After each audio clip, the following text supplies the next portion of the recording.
Welcome to my Gorean cave. Girl, I am Master Chuck. This is where you will learn everything that you need to know to serve me as a true submissive Gorean slave girl. I will now read to you Master Chuck's rules for girls and pets. This is taken from a note card that is handed out on my True Gorean Sim in Second Life. Okay, but... Rule number 1. All girls must greet their master as he arrives. This means every time he arrives, if your master does not answer you right away, he is either swamped with IMs or dealing with an issue, so be patient, he will get to you. Rule number 2. All girls are to beg to be excused from the computer for the night, or to get something, etc. Unless an emergency occurs, which will be explained upon your return. Emergency? Rule number 3. My girls are not permitted to travel without my permission. You just used the word permission twice in the same sentence. Did you make up these rules yourself? Rule number 4. My girls are to be respectful to any and all guests, visitors, and members of the city. Enemies are not guests. Do not be disrespectful to them, but you don't have to be all sweet to enemies. Did that headgear come from World of Warcraft? Rule number 5. My girls will strive to be pleasing at all times. A little fun is alright, but mind your tongue and your behavior. If you think it might be going too far, it is. Mind your tongue? Rule number 6. My girls must show complete respect for their master or mistress. This means at the end of every sentence you must include my master or my mistress, or yes, my master or my mistress, and so on. If you choose to disrespect your master or mistress, you will be dealt with. Are you sometimes a mistress?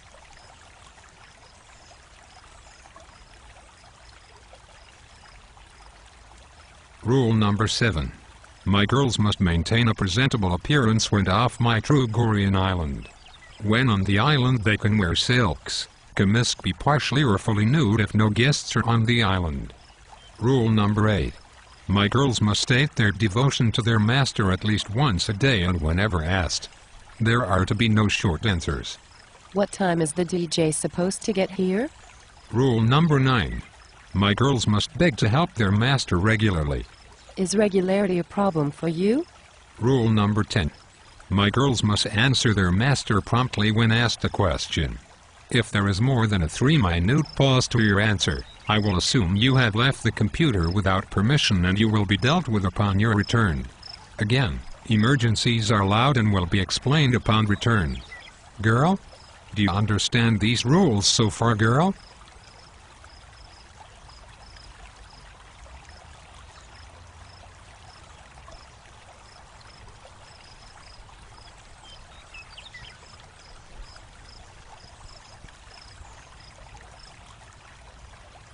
Girl, answer me.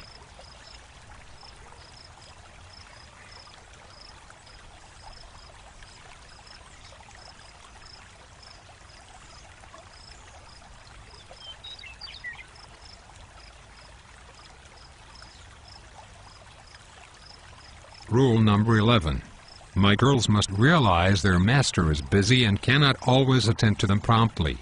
Sometimes his mass hysteria of IMs have issues that need to be dealt with and make him slightly frustrated. Please, when your master needs a moment, do not badger him. He will be fine. He just needs to breathe. Badger, badger, badger, badger, badger, badger, badger, badger.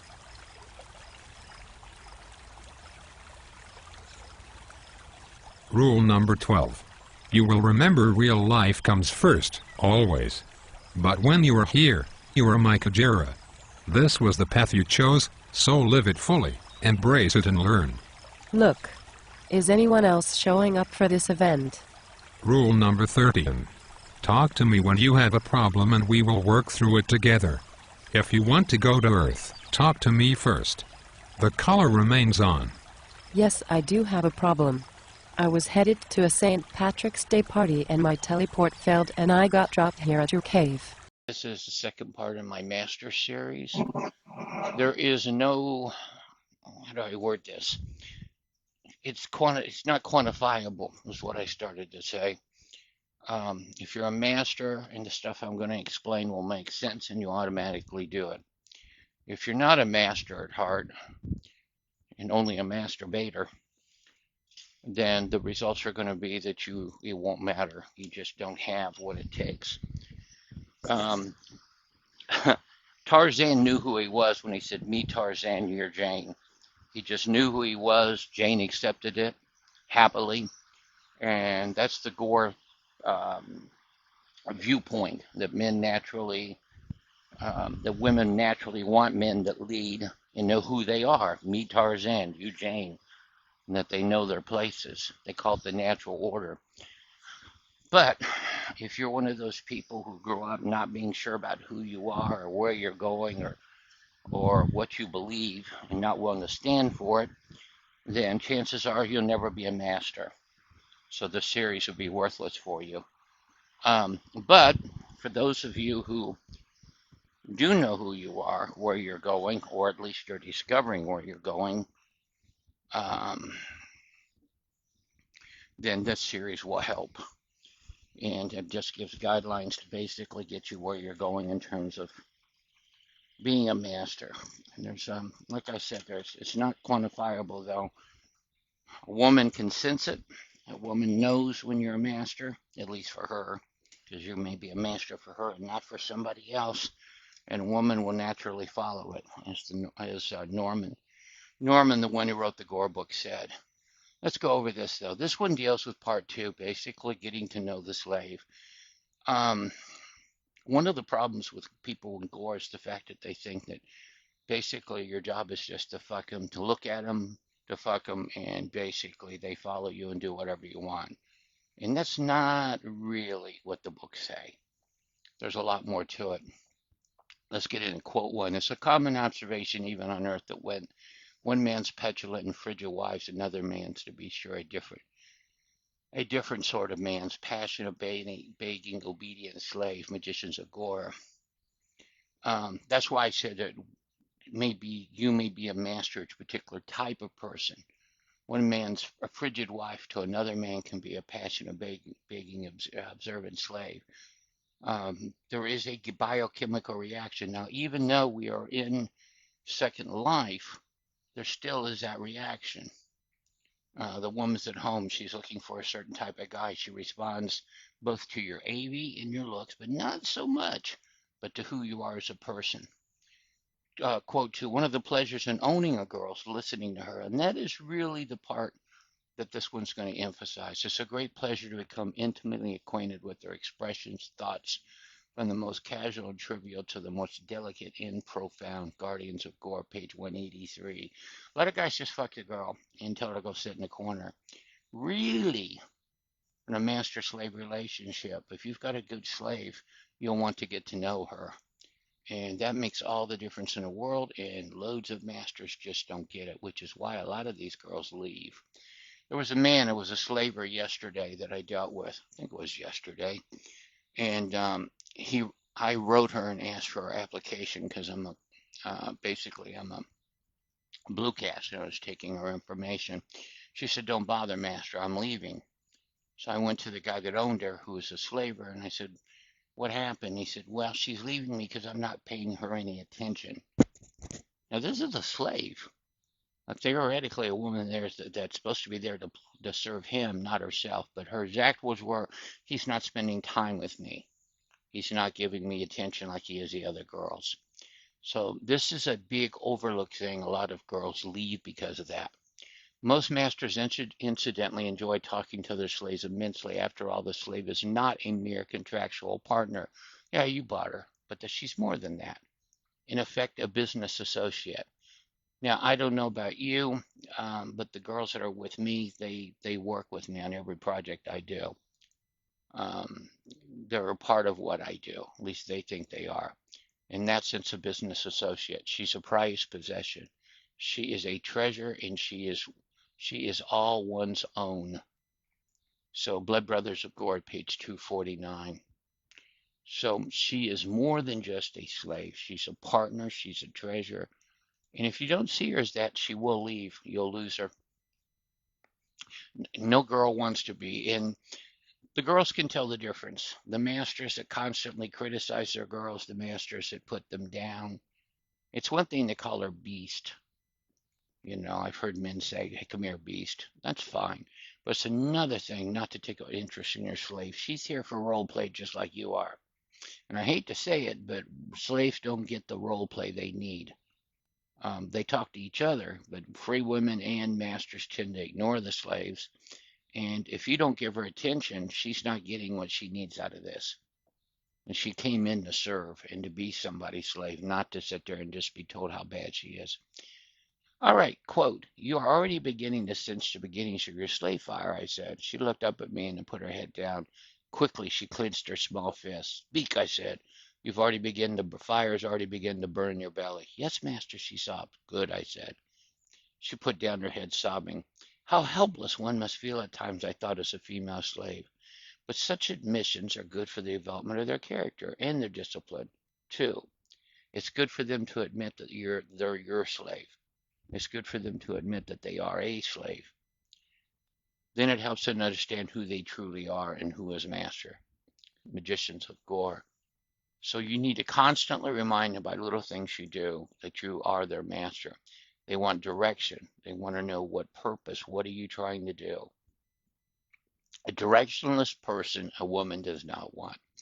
And it may sound odd, but an awful lot of girls who come into Gore are business owners, are women who, some cases, I knew one woman who worked high up in the government, was in computer side of it and basically had to hide that part of it.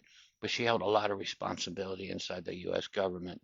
And the point is, they come in here because they want somebody else to take charge, to know more about where they're going than they do, and give them direction other than where they can just let somebody else in the driver's seat.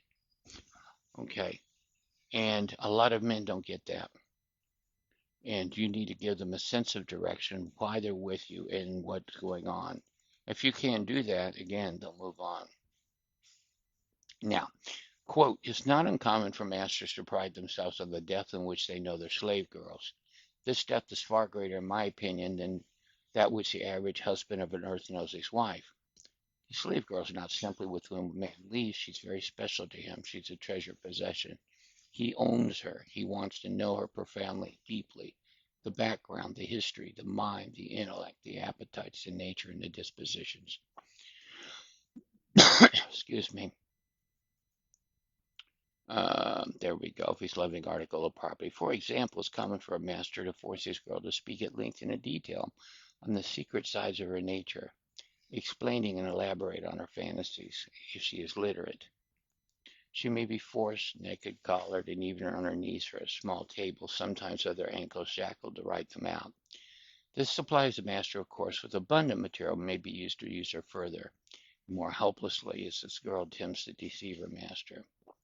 Now, this part, I'm going to stop there for a second. Hopefully I remember. Let me bring it up so I don't lose my train of thought. Okay, now, practically, how can that be done? From a very, very practical sense. When I first, I have 4 girls. I had 5. One passed away recently. I didn't lose a girl from not working out. I lost her because she passed away in real life. But when I first got those girls and realized I was going to keep them, each girl filled out a survey that I have. And the survey, and one girl said, "You're trying to learn all my secrets."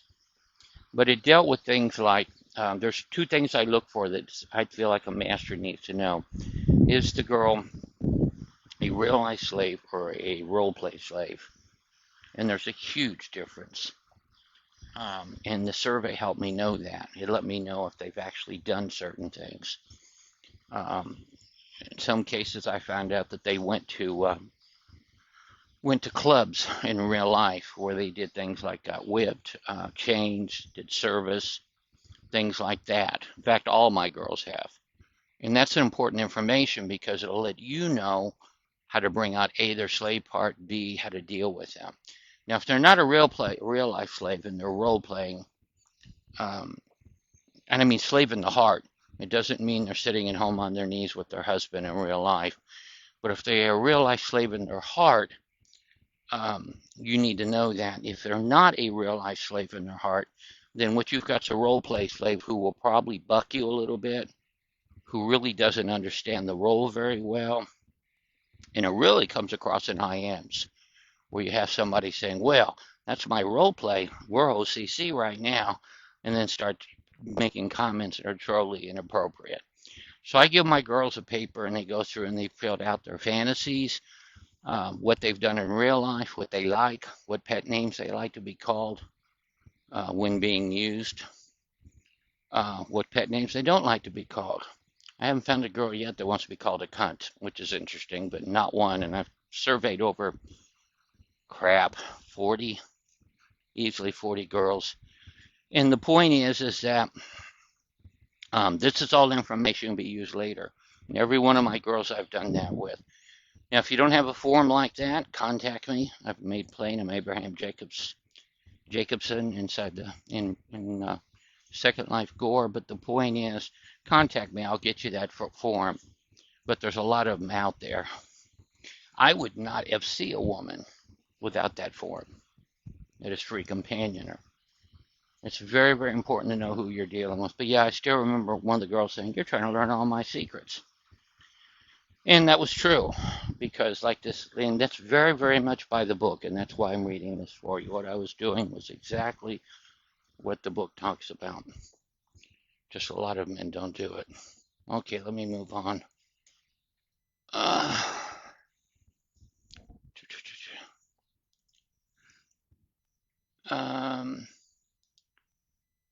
Sometimes if a certain intellectual emotional exercise performed by the girl in a condition of slavery, particularly if coupled in an enforced exercise regime posting under male surveillance, and such can do to synthesize her to her collar. The then a working body and of equal importance to the Gorian, though not for earthlings, she sees sex with the perception of a hippopotamus. It's a matter of body rubbings. Her fantastic imagination of mind, she becomes curious soon about the deeper implications of what she is a mere article of master's property. She then, with authority and with assertive power to the depth and height of her mind imagination, she is taught. The slave girl's experience a paradox of freedom. The free woman is physically free but miserable, fighting to be what she is not. The slave girl, physically in bondage, even to the collar, is given no choice by men but to be totally and precisely what she is, slave. But almost always, slave. And interesting, always joyful, vital. They're paradoxically in their feelings and emotions liberated. They're not pinched, not psychologically restrained. Why should I be not known to each such woman's their headings high, their eyes bright, their bodies and movements beautiful? As no earth woman would dare to be, it's quite pleasurable. The presumption was that women naturally want to serve. Many women do. And when you do so, it's liberating. A lot of women basically hold back on that side. They let society hold them back. Okay, going on. Another quote. Free women are being free command attention when they speak. It is their due. The case with slaves such as you, my dear, is of course much different. The difference, however, is in that respect intention is not due to them, that it need not be accorded to you. You are a slave. In actual practice, of course, masters pay a great deal of attention to the thoughts and feelings of their lovely slave. It is rewarding and delicious to do so. How wonderful it is to know another human so intimately, especially as one knows. There's no secrets between masters and slaves. Her deepest thoughts and desires, as well as her most trivial fantasies and observation, are open to him, and because he owns her, of great interest to him.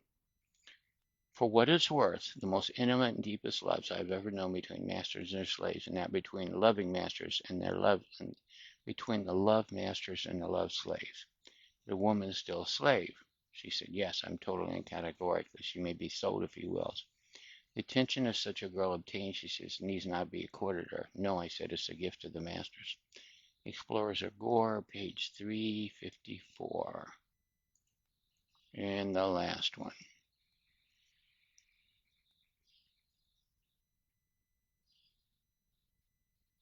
And this one's quite interesting. And again, Norman wrote a book on this in real life. He was a sociology professor, I believe, at Princeton, I think. There's a video on Who is Norman. And on the top of my head, I'm not for sure, but he was a professor at a major university and wrote a book on relationships and sex back in the 1970s. And at the time, it was one of the few books written on it. So some of this is actually reflective of what he felt like. Most men on earth do not truly, unfortunately, pay attention to women. Men do not often or even truly know their mates. If they did, their misunderstandings like divorce and such would be less frequent. An interesting contrast is with the galore-master relationship. Men tend to be extremely interested in things they own. They tend to usually be quite fond of them. Owned women do not form an exception to this rule. The slave girl is commonly desired and prized by her master. She's one of his treasures. The Gorean master, interested in her, is attentive to her, wants to know everything about her, in its complexity and intimacy. He wants to know her thoughts, her emotions, her feelings, and their feminine lyrical details. Conversely, with the lovely slave, it's one of the many pleasures of owning him. It's almost impossible for a girl to keep her thoughts and feelings from a master. In fact, it's anti-Gorean. She's always to tell the truth and tell you what you ask. He knows her too well, as most girls are extremely responsive to their masters and love them deeply. But that incredible love can only be known by an enslaved woman. That love which a woman can only accord to a man as their total master. Fighting Slaves of Gore, page 99. So basically, what it boils down to is that if you're going to be the master of a girl in Gore, you need to know her and know her well. If you're not interested in getting to know your slave, then get another slave.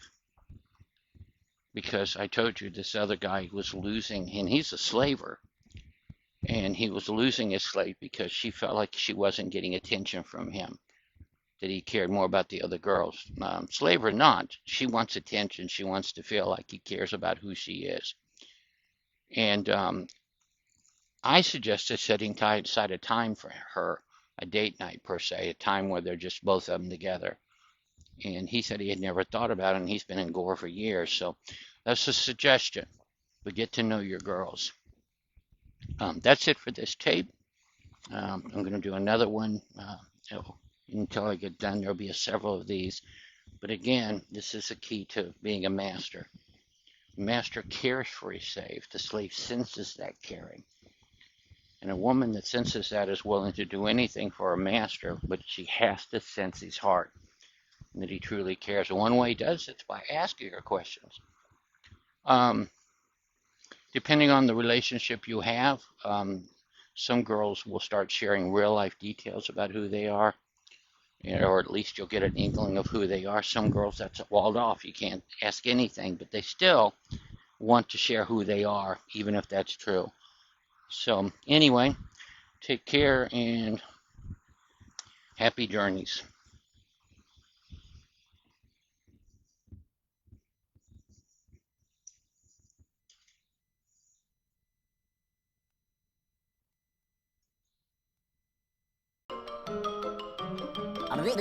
That's all, folks.